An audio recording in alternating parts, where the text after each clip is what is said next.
off on your own, or you might not be Work allowed is to work. leave. Same wherever you go.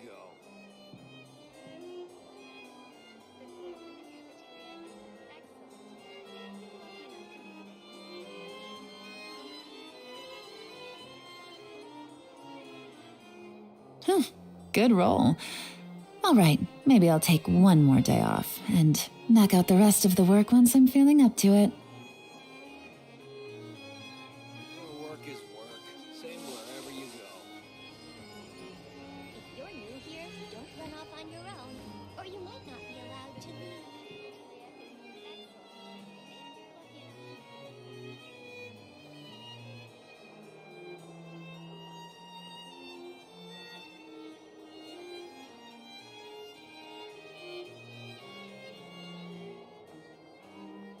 I got a new letter from an informant.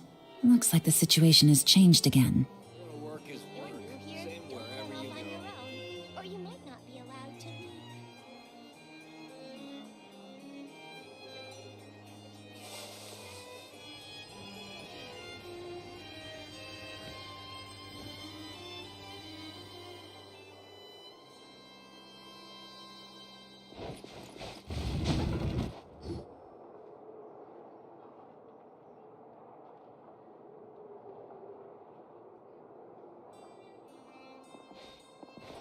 It's been a while, Monsieur Neuvillette, I must say. I wasn't expecting— It is only right that an esteemed diplomat— Although, if I may speak plainly, I see you brought the Traveler and Paimon with you as well. I'll be departing Fontaine short. It requires a rather lengthy explanation, I'm afraid.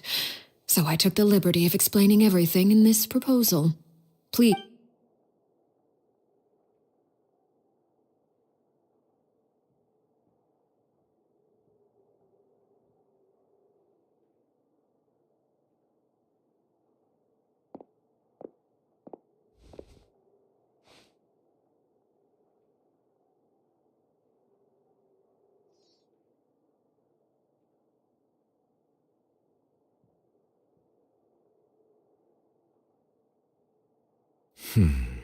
I understand your request. However, at the risk of causing offense— I heard you have a certain fondness for water-tasting a family, as someone who watches— Oh, of course, objectively speaking, not all rivers are— Did you get any of that, Traveler? Your words paint an optimistic picture indeed. Allow me— It may have been tainted at one point in time, but not to— I seem to recall there being a transactional aspect to your proposal. Perhaps you could expound on that? If you accept my proposal, Monsieur Neuvillette, I will gradually withdraw my forces from Fontaine. And, unless absolutely necessary, I will no longer carry out any special missions within Fontaine. I presume I can take your words to mean that, in the future, cases similar to the Tartuffe assassination will cease to cross my desk? Tartuffe? Ah, that thief who embezzled funds from all those charities, you mean? My deepest condolences to his family, but without any evidence, I cannot imagine how the House of the Hearth might have been involved in his passing. Of course, if you accept my proposal, Monsieur Neuvillette, I'm sure certain measures could be taken to reduce the frequency of such troubles. You choose your words carefully indeed. In that case, I am inclined to accept your proposal.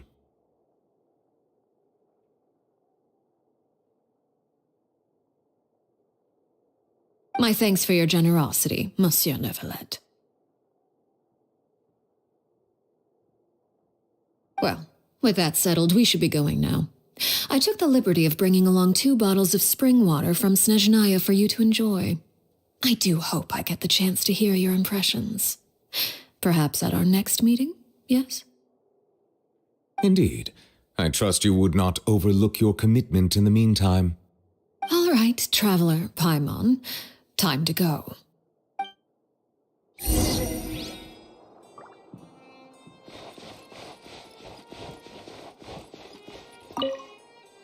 I believe I've told you before that my emotions easily resonate with those of others.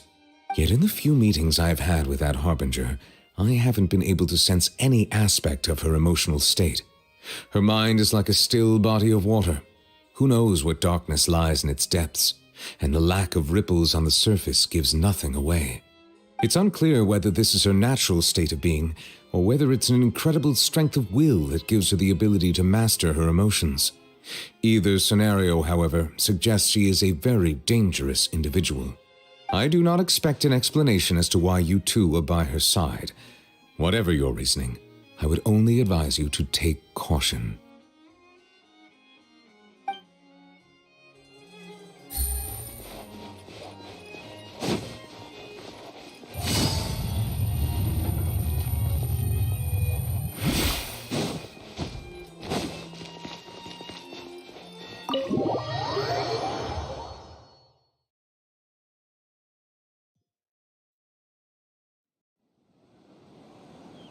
So, what exactly were you talking about back there? Paimon only heard you mention some rivers, a large body of water, and then some kind of irrigation scheme.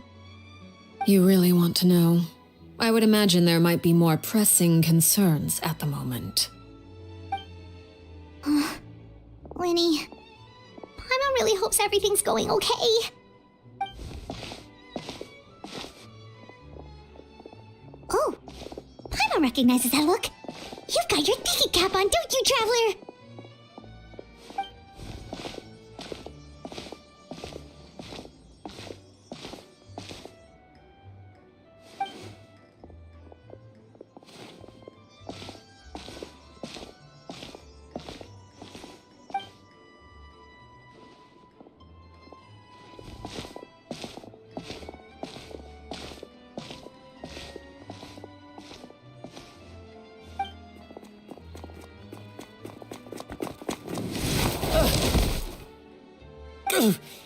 Oh, shoot. Are you all right? Oh, geez. I'm so sorry. I was so focused on selling these papers, I wasn't looking where I was going. Well, let me make it up to you at least. Here, take this paper. On the house.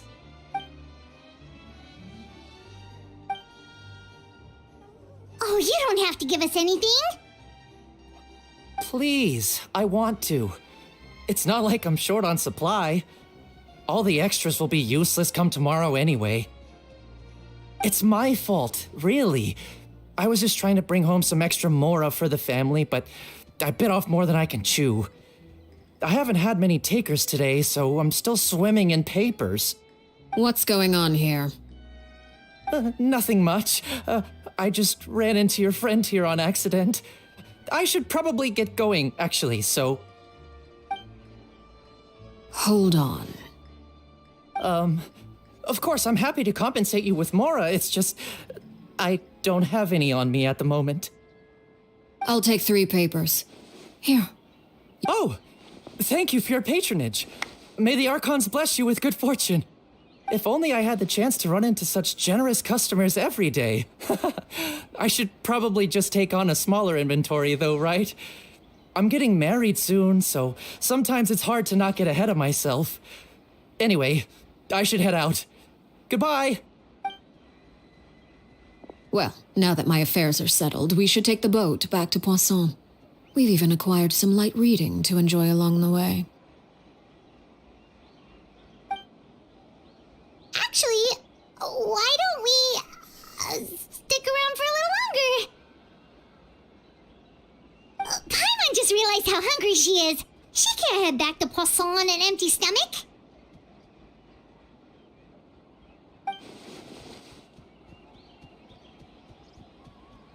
It appears you two are under the impression that delaying our return will somehow alter the situation in your favor.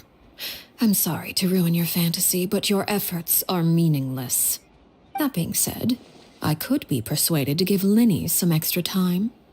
I just have one condition. If you agree to my request, I'll even answer some of your questions. You're quite curious about Clairvy, are you not? And my relationship to her. Wait, why are you being so generous all of a sudden? You're not gonna ask us to do something bad, are you? You overestimate yourself. You don't have the talent for bad things. Then what can you possibly... The most important consideration in a negotiation is that both sides receive something they want. Demands and threats only get you so far. Wonderful. Here it is.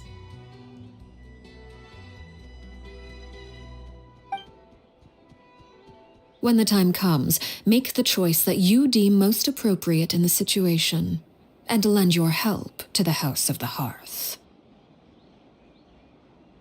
Okay.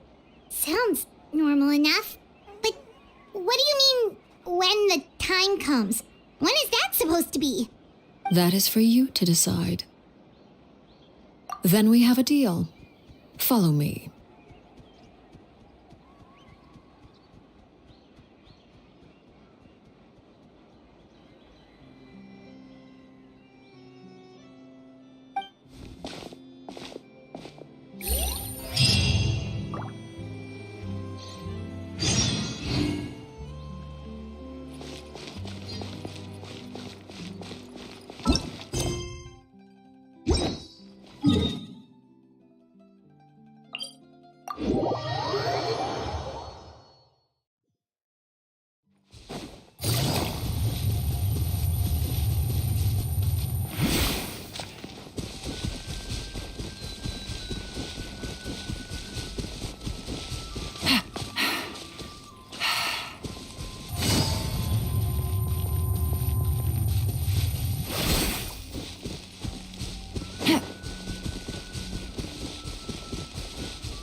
How about we explore the area ahead of us later?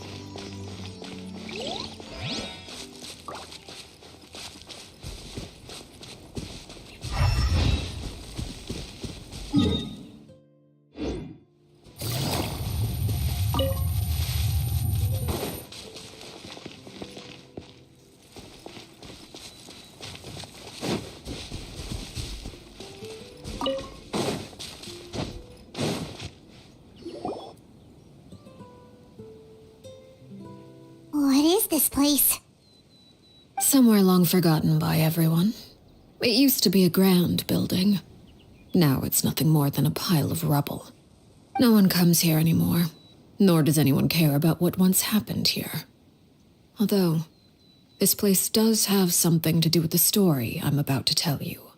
It was before I became a harbinger, and before Linny and the others joined the House of the Hearth. Due to certain events, I first killed Clairvy and then her mother. And this is where it all happened. You were the one that killed Clairvy?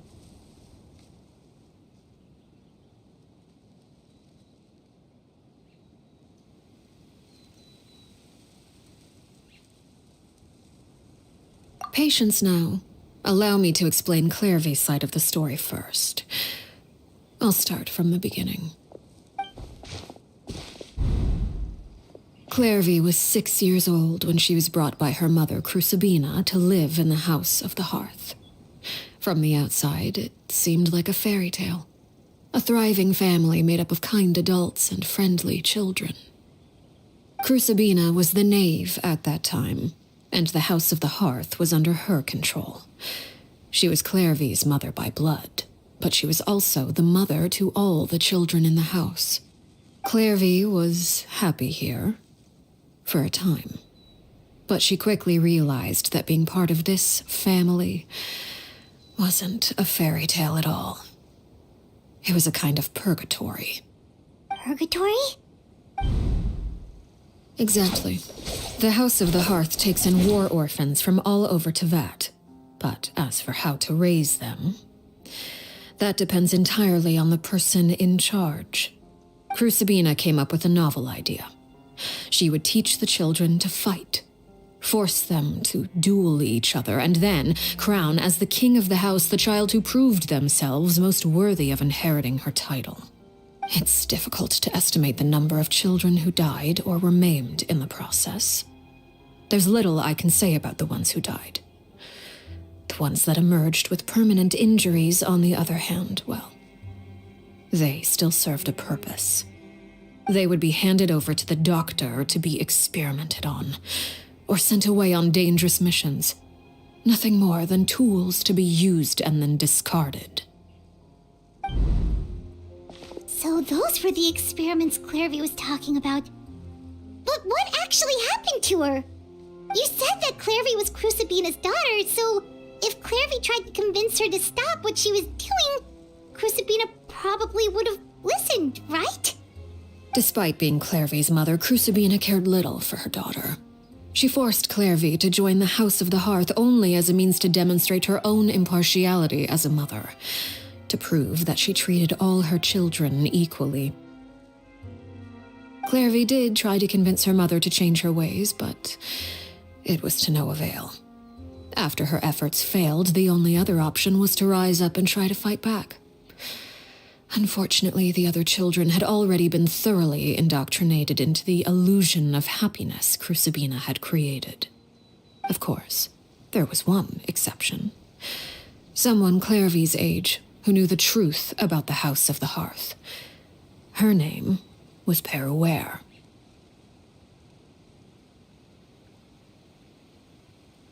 Wait, the friend that Clairvy mentioned? Friend, huh? I suppose we can call her that for now. Clairvy was a cheerful and passionate person with a tenacious spirit. Peruere, on the other hand, was rather cold-blooded. Her cold-blooded nature allowed her to see through Crucibina's facade. Yet, it was also this cold-bloodedness that prevented her from acting against it. At least at first. While Clairvy longed for freedom, Peruere was convinced that, amid all the fighting and violence, she would make it until the end. Despite their differences, the two became fast friends, united by their knowledge of the truth. Clairvy told Peruere that she hoped to create a real family, where no one would be killed or sacrificed. There may have been a certain naivete to her ideas, but Clairvy proved her determination many times over. She tried countless times to run away, ask for help, or expose the truth. But her efforts only earned her beating after beating. The only thing that kept her going was her strength of will. Even with her body racked with pain, she would still stand on her tiptoes and open the window at night. She and Peruere would look out at the moon together, a fierce longing for freedom shining in her eyes. But one day that light simply vanished. Oh no. What happened? Her hopelessness resulted from a culmination of things. 10 years had passed. 10 years worth of failure after failure. She and Peruere weren't children anymore, but finding any chance to escape still seemed as hopeless as ever. It was during this time that Peruere suggested a new plan. If escaping was out of the question, why not take down the very person sitting on top of this throne of lies? Mother herself. Clairvy rejected that proposal. She claimed that, as a famous harbinger, Crucibina possessed an unimaginable amount of power. Trying to kill her would have an incredibly low chance of success. Clairvy never gave another reason, but Peruere could see it written all over her face. Clairvy still thought of Crucibina as her mother. Killing her own flesh and blood was a line she couldn't bring herself to cross. If she couldn't escape and fight back, then only one option remained. Precisely. Death was the only way that she felt she could be free. It happened during a duel. When she arrived at the dueling ring that day, her partner turned out to be none other than Peruere, the very person that had stood by her side all those years. It was a fierce battle, but ultimately, Clairvy decided to let Peruere end her life. From that moment on, Peruere's journey was one written in flames. When the rain finally came and washed it all away, there she stood, the sole victor in Mother's endless game of slaughter, a trail of corpses strewn across her path to success. It was the very result she had predicted 10 years prior. Even then, she believed she would make it until the end. She wasn't surprised by the fact that she emerged as Mother's undisputed heir. Rather, her success left her with an inexplicable sense of restlessness. She was unsettled, and there was only one thing that could quell that sensation. Perhaps you two would like to take a guess as to what it was? Crucibina, you mean? But... Correct. This is the place where Peruere killed her best friend. A mere year later, this is also the place where she fought tooth and nail to kill the mother they shared. The moment she acted, any conception of what was right or wrong ceased to matter. It's one of the principles of the house. Only those who survive get to write the rules. Peruere won the battle, and became a harbinger herself. After which Her Majesty, the Tsaritsa, bestowed upon her a new name. Arlecchino.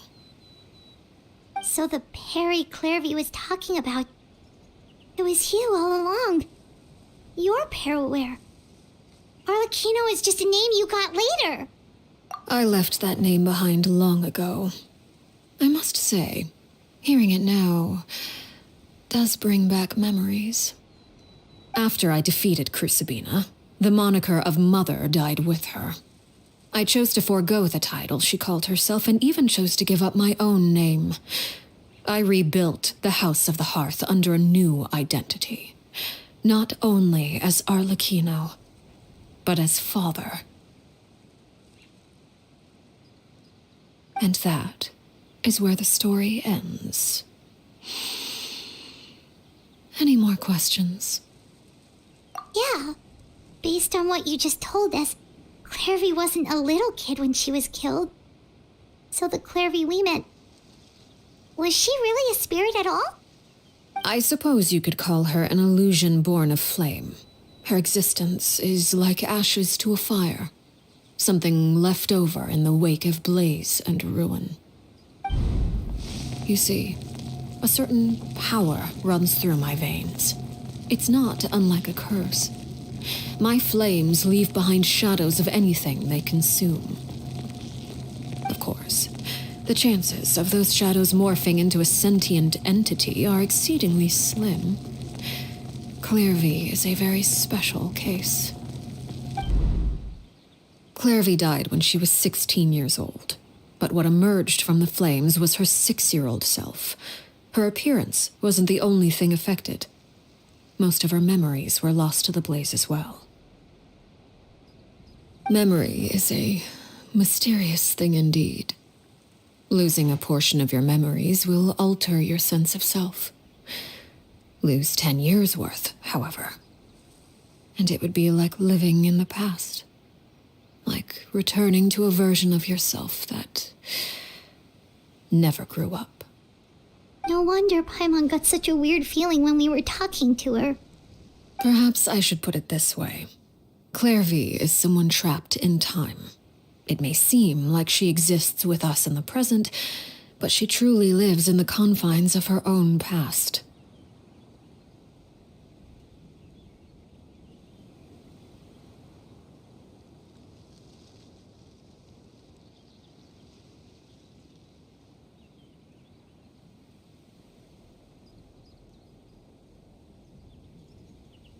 So if all of that is true, then you must have known about Clairvy for a long time. Indeed. She's a rather volatile and unstable entity. Sometimes she would look after the children. She's even saved some of their lives.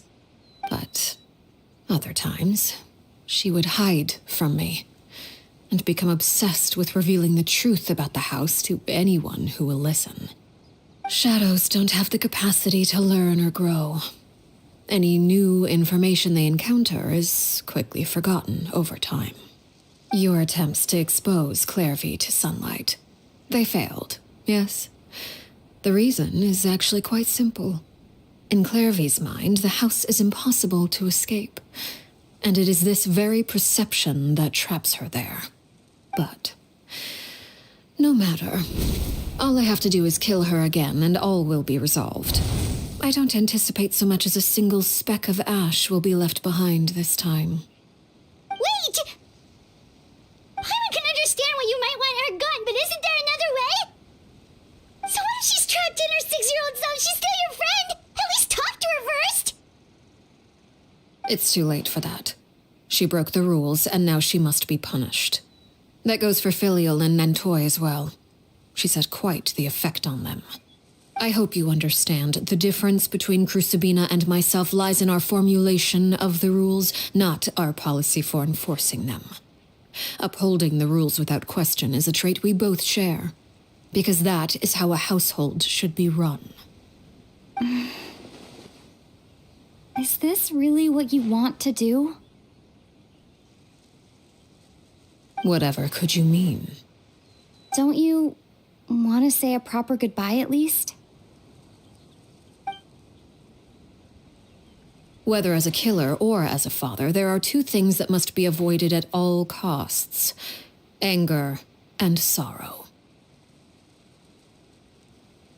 Anger makes you impulsive. Sorrow causes you to waver. Well, it appears it's about time to proceed. Before we arrived, I told some of my well-behaved children to bring our troublemakers here by nightfall. I do believe I've kept my end of the deal. I give your friends quite a bit more time. As for what happens now, we'll just have to wait and see.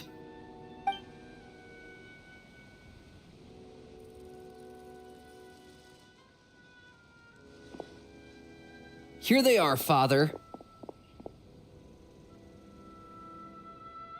Oh, you gonna execute him? Seeing something like that would actually be a first for me.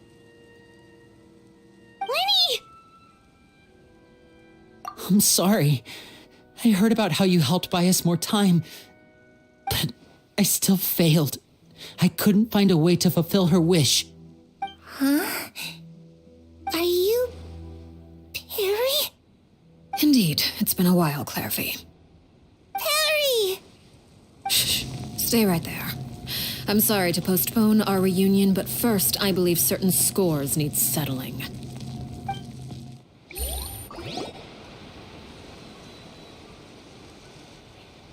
Father, let me explain. Out of my way. Father! You chose to conceal a threat to the house, and for that, you must be punished. Overall, however, I suppose your wrongdoing is hardly the most egregious of the bunch, so I'll deal with your punishments later. As for right now, the more pressing concerns are the traitors among us. By traitors? Do you mean us? Father, let me explain. We didn't mean to... Fultz, why don't you share what you heard?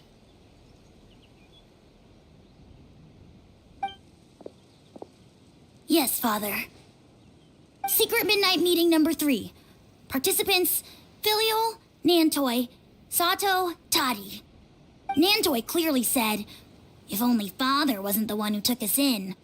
Sato added, I'm sick of this life. I just want to live as a normal person. Filial was the worst of them all. She called us crazies and said a bunch of mean things about Father. I did not! You're lying! Fultz is trying to frame us. It's not like I'm the only one who heard those things.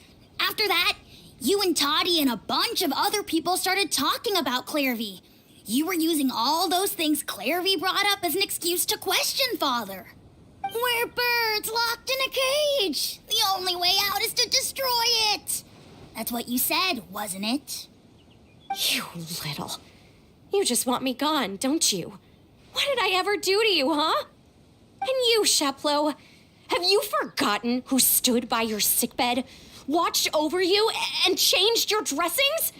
Come on, let's hear it then. What's your reason for all this?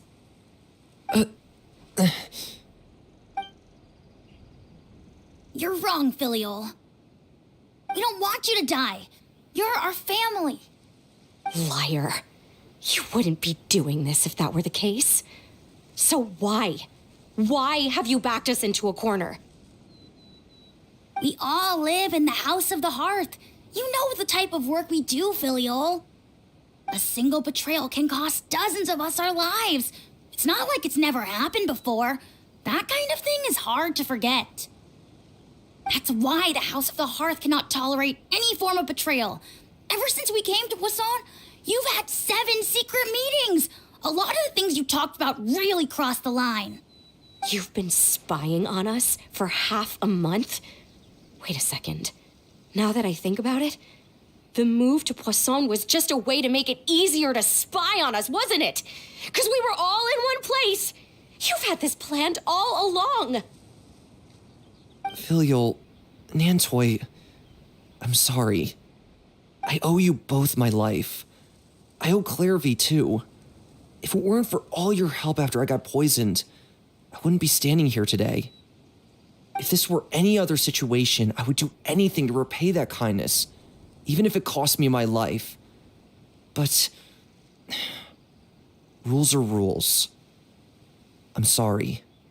My hands are tied. Why? Why? That's enough, Filial. We made a mistake, and we should own up to it. We broke the rules, plain and simple. And now we have to face the consequences. I'm sorry, Chaplot. Fultz. I'm sorry, Father. We accept our punishment.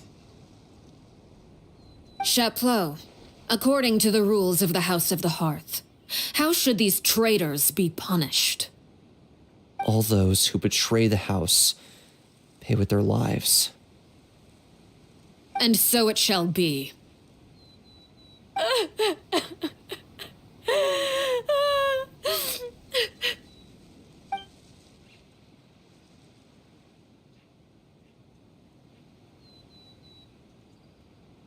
Father, please wait! Something you want to say, Linny? Please reconsider, Father. What Filial and the others did, does it really count as betrayal? We all come from broken families. From the very first day we joined the House of the Hearth, we wanted nothing more than to make it a real home. But the truth is, none of us know what a real home should look like. I'm not saying I have all the answers. All I know is this. Killing Filial and the others may uphold the rules, but doing so will only bring us further away from being a real family than we've ever been. So please, Father, please reconsider. I agree with Linny. Father, please. Linny, you... I also agree with Linny. An order once given cannot be rescinded. However, given the extent of your determination, I suppose we shall have to go about this a different way. Draw your weapons and face me. Our weapons? Father, are you referring to a duel? Precisely. The rules of the house will not be altered. Traitors must be punished. However, resolving disputes with a duel is also one of our rules, one that also applies to me. Demonstrate a sufficient showing of strength, and I shall offer a concession.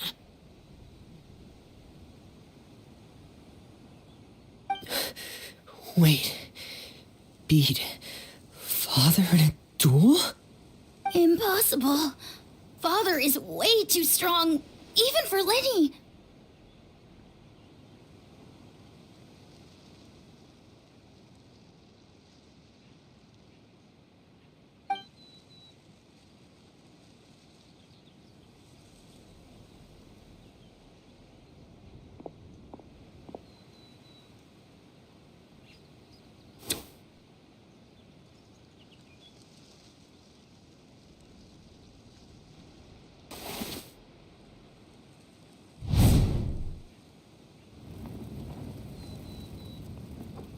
Did you hear that, Traveler?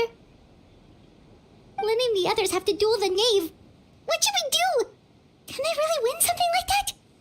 If they lose, those people from the house are really going to be executed. Hey, are you listening?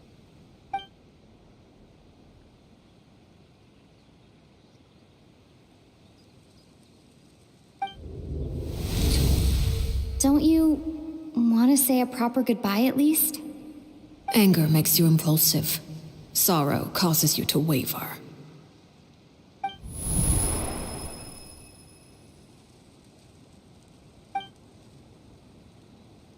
Oh, looking at that expression on her face, she seems really serious about this. Guess that means there's no chance she's throwing the duel on purpose, huh? When guests are around, families are often on their best behavior. And any disputes are less likely to escalate. When the time comes, make the choice that you deem most appropriate in the situation, and lend your help to the House of the Hearth. What's wrong, Traveler? Hey, where are you going? Traveler? You're asking to join the duel against the knave? I'll allow it. We do have a ready-made dueling ring at our disposal, after all. All I would advise is this. Keep a firm grasp on your weapon, and give it your all. Any less, and you may just lose your life.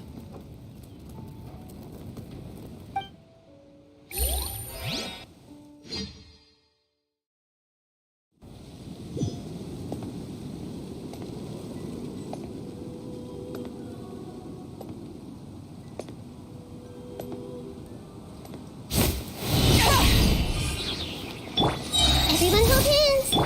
Here comes the cat. Closer now. Take it easy. Now's our chance. My turn now. Now that's yourself more at like home. it. Is it my turn now? Game's up. Fun's over. With the fall of darkness, destruction Over here. shall rise. Have a taste of purgatory. Stop right there. Look at me. Let me weave you a breath. Trapped like a bunch of helpless animals. Sorry for the Who's trouble. next? I really have to draw my blade.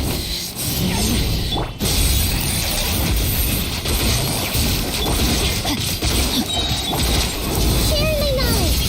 Commit it to memory. Yeah, Is it my turn now? stand with me. Watch out for Father's movement! Look at me. Trapped like a bunch of helpless animals. No, my sword. This may turn out.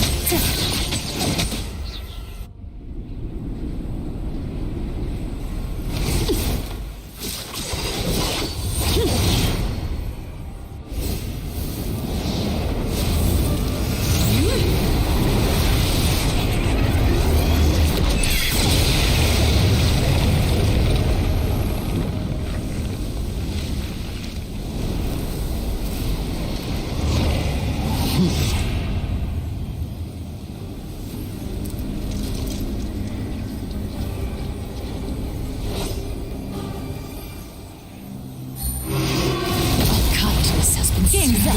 Fun's over. My blade is all that remains. Grow. Watch out for Father's movement!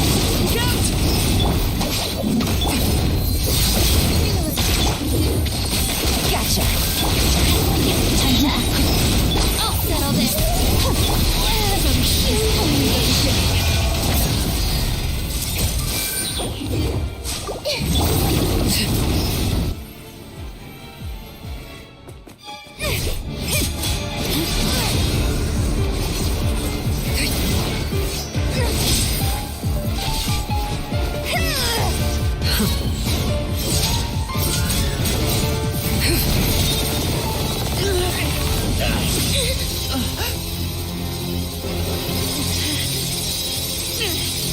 You should know better than to crowd in one place.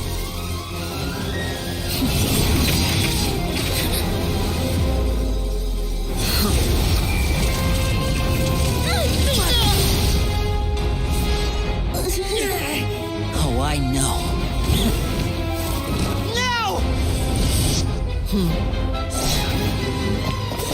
I'm sorry, Father!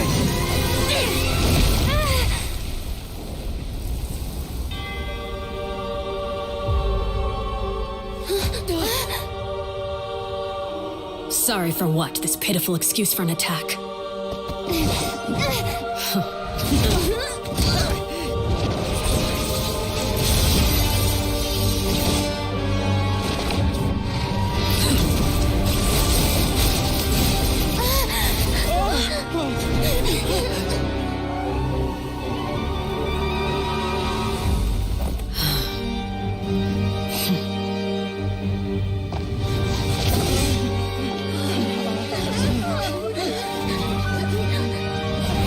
Father, no!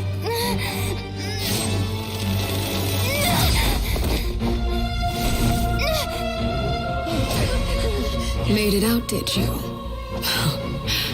You're stronger than I expected.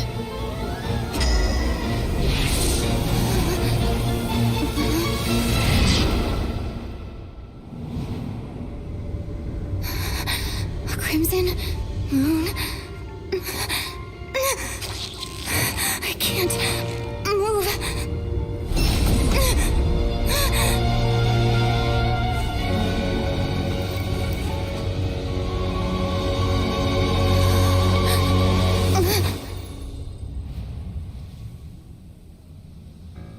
Still, not strong enough to beat me.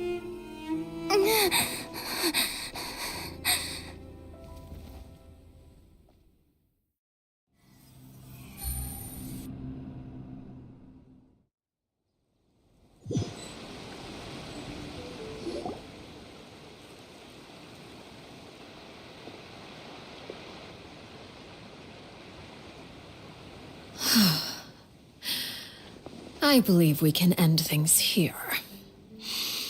It's not often that we get to enjoy the company of guests, after all. We wouldn't want things to get too out of hand. Brother, are you all right? Lenny. Given that I am the victor of this duel, as agreed, the punishment stands. No! I never thought things would end like this. However, everyone involved in the duel demonstrated a remarkable level of strength and determination. In light of this, I'm prepared to change the method of execution. Elwar, the bottled flames I gave you for safekeeping. Do you still have them? Yes? I wasn't sure what they were for, but I've kept them super safe. I didn't lose a single one. Wonderful. Then, in just a moment, I'll have you administer them. Bottled flames? Indeed. They're the product of a secret experiment. Under certain special circumstances, flames can be extracted from my person and preserved. Once ingested, searing pain will spread across every inch of your body. No harm will come to you physically, but your memories will be burned away.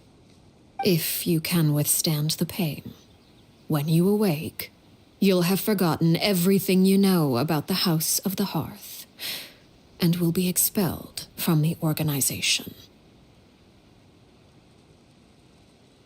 In other words, administering this concoction will kill the version of you that grew up in the house, and give you a new identity.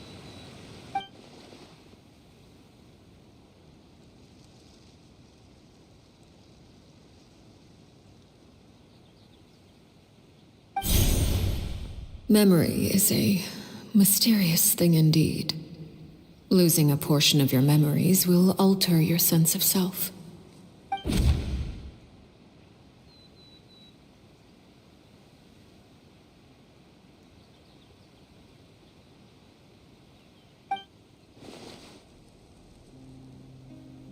So, you're just letting us go, Father?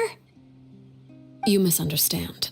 Memories are extremely important. Once consumed by flame, the version of you standing before me will die, and our secrets will die with you.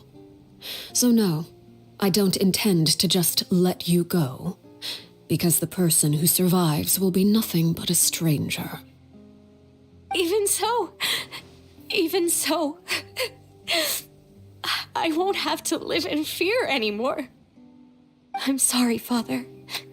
I'm sorry I let you down. But I really... Don't cry, Filial.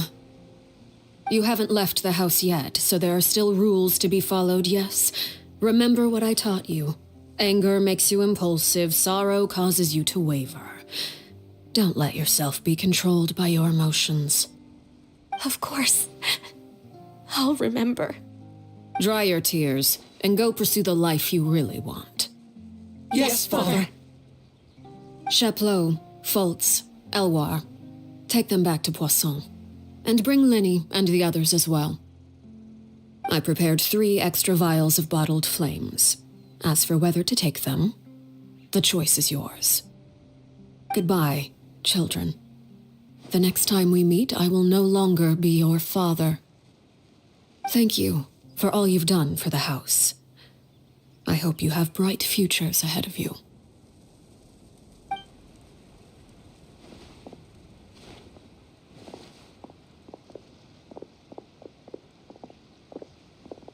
Father. Let's go.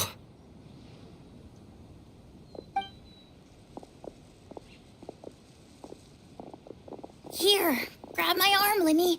I'll help you walk back. Thank you.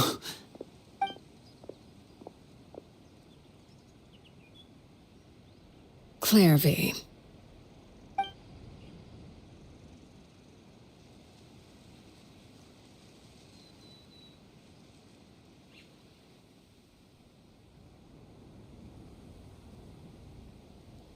Can we talk now? I've been waiting for a super long time. You really are Perry, aren't you? I haven't seen you in so long. How come you're all grown up? Wait, did I somehow travel to the future on accident? Or am I dreaming? What a long dream. Neither. You died, Clairvy. That's what happened. You could have at least sugarcoated it a little. Look, she's that speechless. Oh. Okay then. Huh? That's it? You accepted it just like that? Yep. If that's what Perry says happened, then I believe her. Perry wouldn't lie to me. Plus, I don't really need to know why I'm like this. I'm more curious about what happens in the future.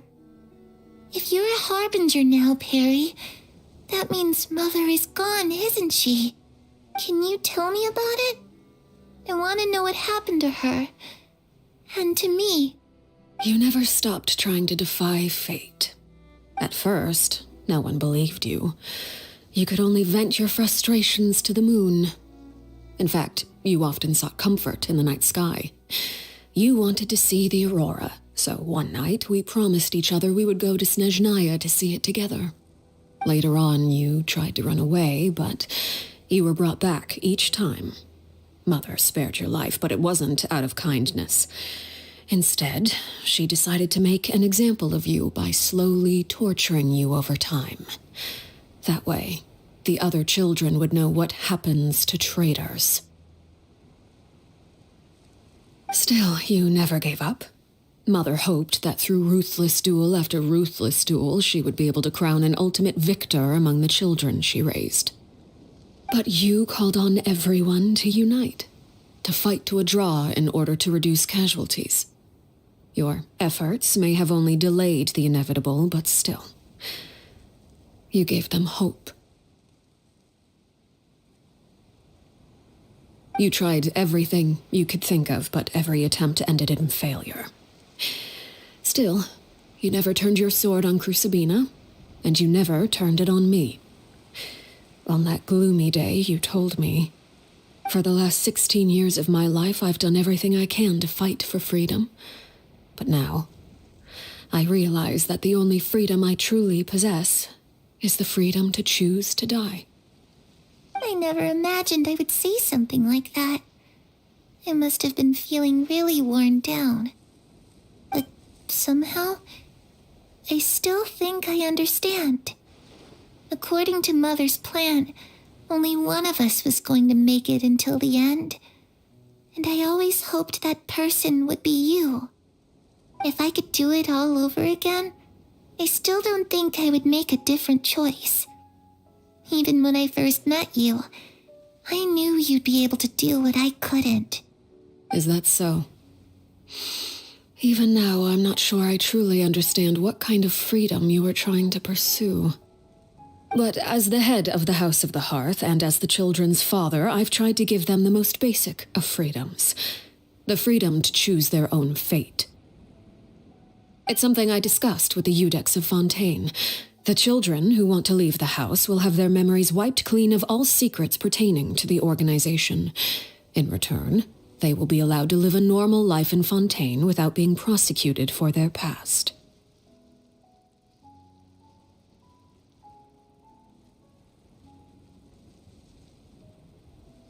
Of course, I won't simply hand freedom to them on a silver platter.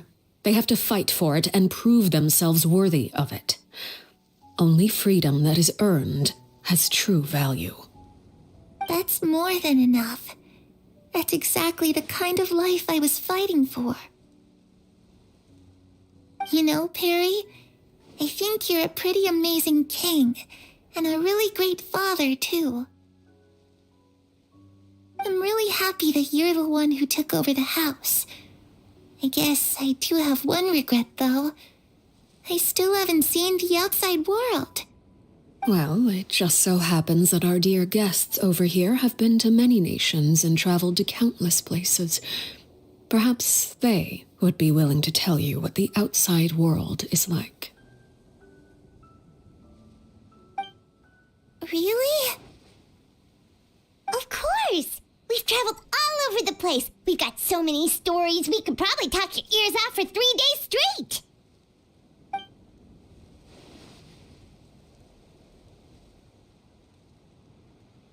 You know, I used to dream of being a bard.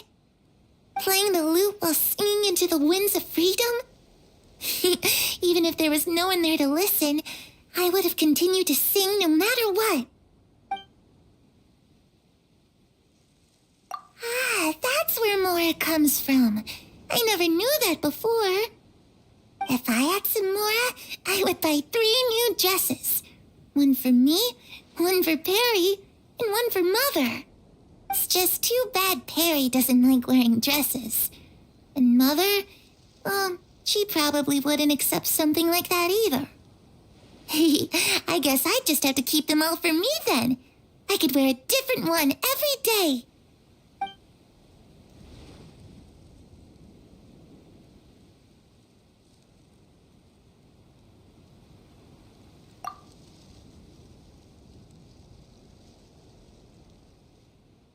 The situation was super dangerous. Lenny and Lynette were accused of committing a crime, and they were going to have to stand trial at the Opera Epicles. Oh no, that must have been hard for all of you. What happened next? Don't worry, we were able to turn the situation around super quickly. All thanks to Detective Paimon, of course. How'd you do that? Come on, tell me. Okay. So it was like this. After the failed magic show, we rushed to the scene and...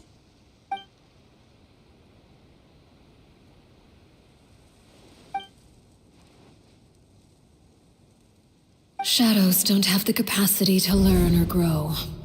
Any new information they encounter is quickly forgotten over time.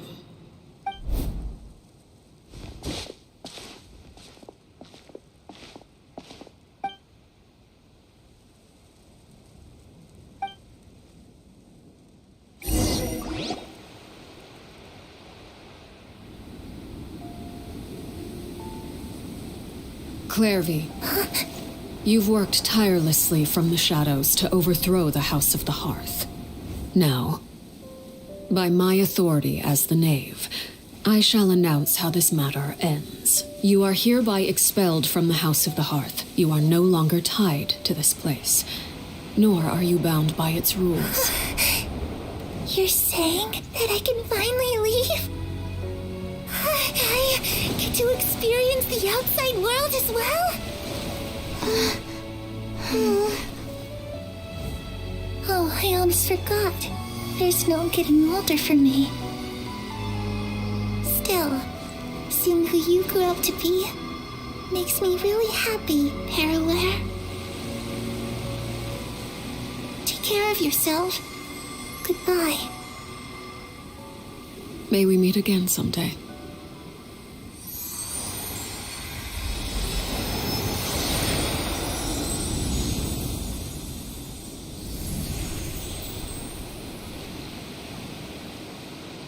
Clairvy. She left so soon. Paimon didn't even get to finish her story. I also have certain sentiments left unsaid. I wanted to tell her that the aurora I saw in Snezhnaya was just as beautiful as the ones in the pictures. But a shadow's memories reset at dawn. Had we delayed any longer, we wouldn't have had the time to say goodbye. Whatever regrets may linger, let them be lost to the coming of a new day. Father? It's Linny! Hey, Linny!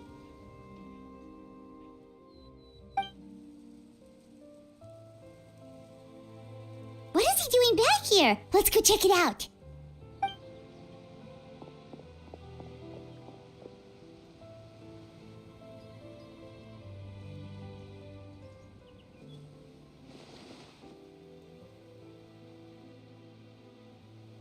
Father, the bottled flames have been administered.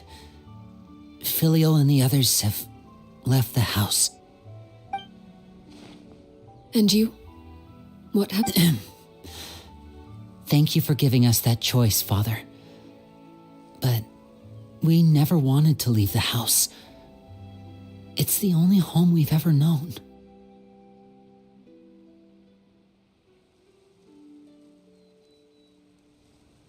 Lynette and Fremine feel the same way. They're recuperating back at the Hotel Bouffe d'été. But I decided to come back and tell you where we stood.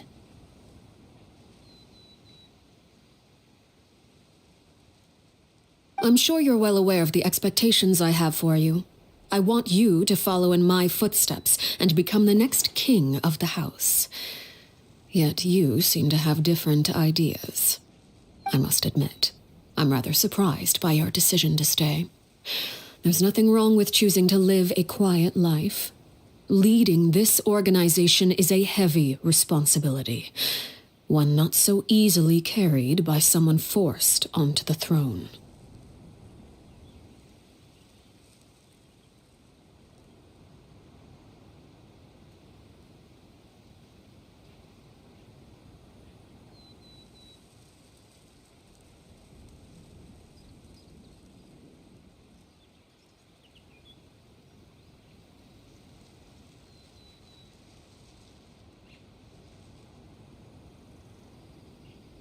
I just never understood what you saw in me. What made you believe I was deserving of that throne? You're brave, talented, and, most importantly, you cherish your family. You would do anything to protect them, even if it costs you your life.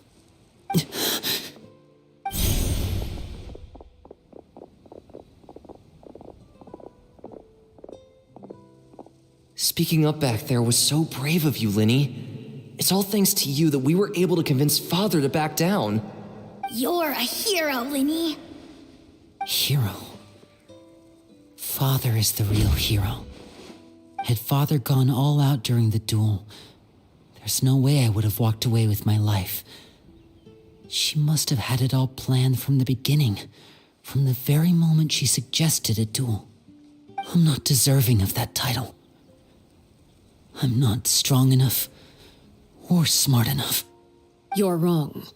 In my opinion, all you need to be deserving of the throne is conviction and the necessary strength to act on it. We may have different ideas of what it means to be a family, but you can hardly be said to lack conviction. What you truly lack is strength. For someone of your talent, though, that's something that will come with time.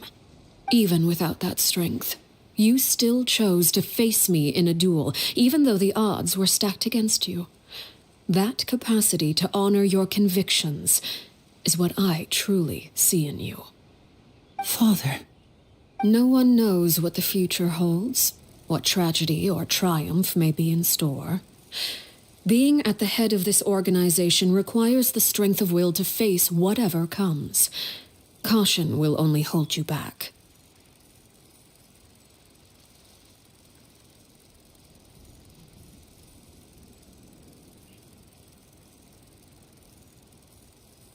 If reaching a certain standard were required to go after what you want, I would never have succeeded in killing my predecessor.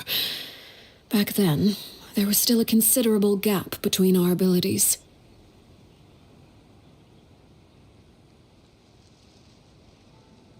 Strength may decide the ultimate victor, but those who let a lack of strength dictate their decisions or undermine their convictions will never be worthy of the throne. I understand, Father. Thank you. Children must grow up to surpass their parents. Only then can a family continue to flourish. The road ahead is not an easy one, so I'll ask you one last time. Are you certain you want to stay? You've done so much for me, Father, and that kindness must be repaid. Plus, with Project Stuja at hand, there are many dangers ahead, and I, for one, don't intend to back down. Protecting my family at all costs. That's my conviction. Then you're welcome to stay. As for Project Stuja, you need not be too concerned. If those cowardly businessmen and heartless dignitaries try to take us down, I'm prepared to teach them a lesson. Having members who longed for the light was our organization's last weakness.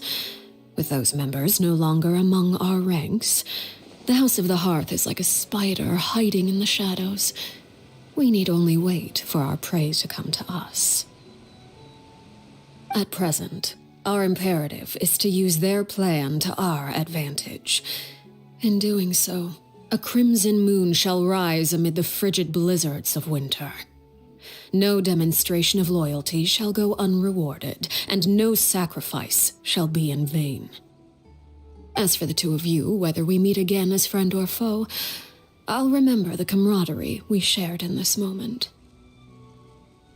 No matter how arduous the journey ahead, I hope we both reach our desired destination.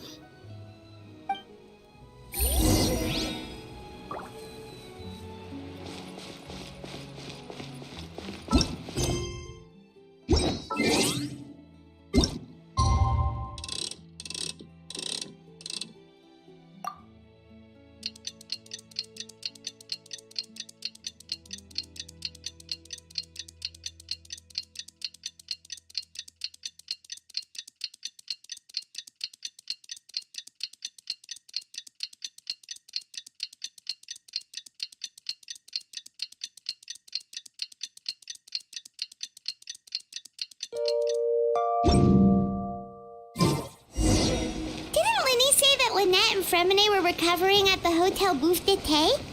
Oh, Paimon wonders how they're doing. Maybe we should go check on them.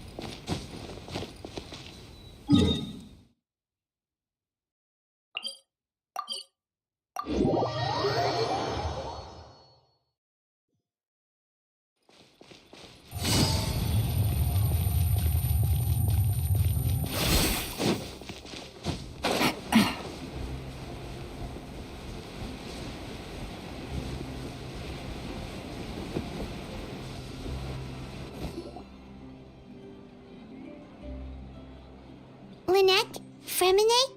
How are you feeling? Much better. Whew, what a relief. What about you? Are you feeling alright? I knew you'd come out unscathed. Us, on the other hand, well, we've been bedridden for 2 days. I couldn't even turn over. Oh, and I wanted to ask, is Clairvy gone? Linny and the other members have left Poisson and returned to the House of the Hearth. According to him, there haven't been any more sightings of a spirit roaming the house. I see. I'm glad. Father came to check up on us 2 days ago and told us about what happened with Crusabina and Clairvy. Actually, I've met Crusabina before. Wait, what? You've met the former knave? Crusabina died a year after Clairvy. It was during the year between their deaths that I joined the House of the Hearth.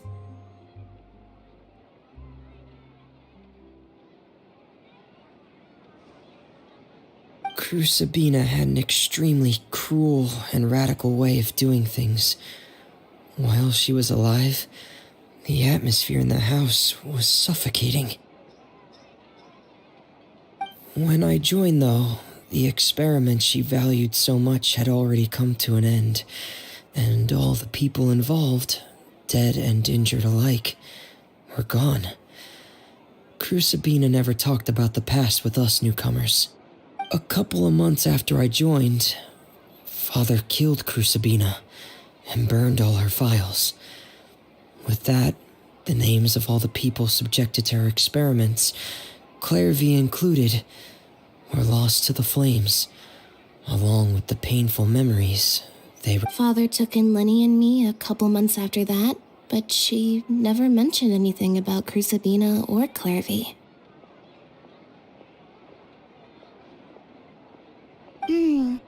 It really seems like something she was planning to keep to herself.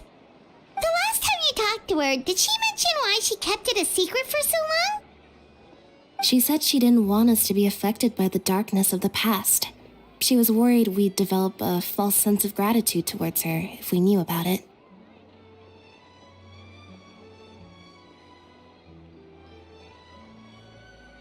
The foundation of a family should be free of any corrupting influence.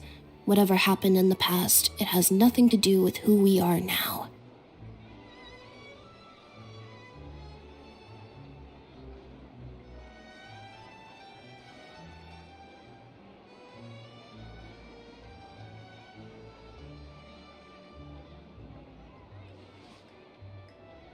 And that's what Father told us in the end. But I still thanked her for everything. It was only after hearing about what Crusabina did that I finally realized how insignificant our lives could have been. The members of the house meant nothing to her. To say that she valued them in any way, even just as a tool, would probably be giving her too much credit.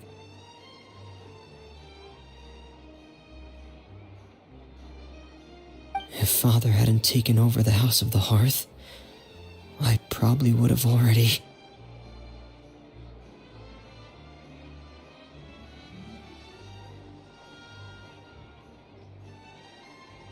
Father rarely brings up the fact that she saved us. She doesn't believe that being indebted to her should be what ties us together. But even if we didn't owe her anything, we would still choose to stay. Because this is our home. We may have arguments or times when we feel wronged. Some people may even choose to leave. But as long as Father is here, we will always have a home. Whether the path before us is bathed in sunlight or shrouded in shadow, we'll follow Father wherever she chooses to go. So I wanted to say thank you for helping us make it through this crisis. Without your help, we could have lost a lot more along the way. Oh, we didn't do anything, really. Of course. You're welcome anytime. Are filial and Toy okay? I actually saw them at a cafe this morning. They didn't recognize me.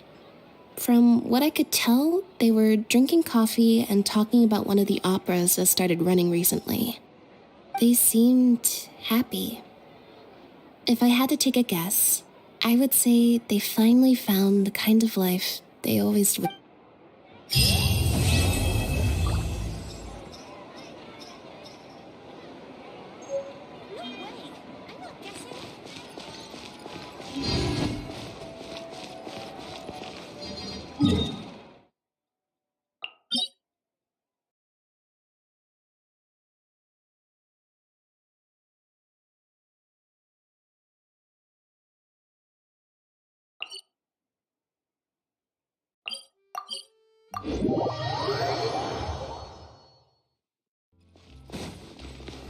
Add Astro.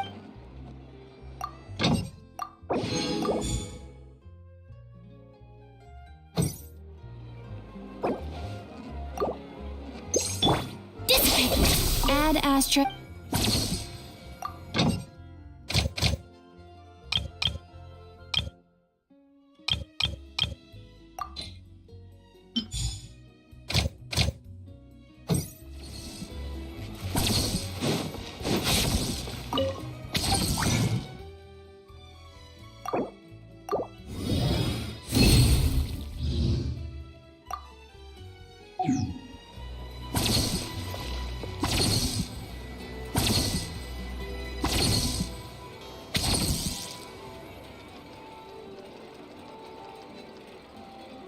Exactly. But none of them believed me.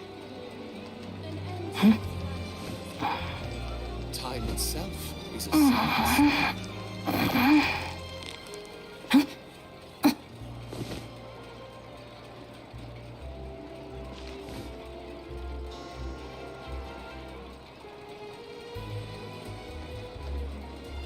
Exactly. But none of them believed me.